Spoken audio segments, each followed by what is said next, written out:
So for today's video, so nandito kami ngayon sa Ayala Mall. So itong dalawa, hindi ko alam kung ano ba talaga ang plano sa buhay. Kasi parang gustong bumili ng hawla. So ayan guys, bababa na kami dito sa Ayala Mall dahil itong dalawa na ito hindi naman nagustuhan ang hawla na yan. Dahil sabi nila hindi naman sila ibon.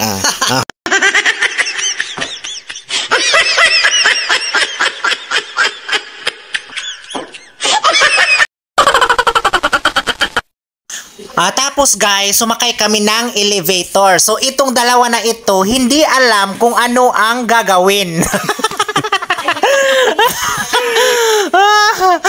Dahil hindi nila alam ang pindutan ng elevator na yan.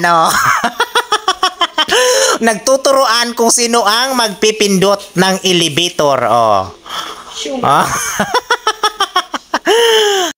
Bye na guys.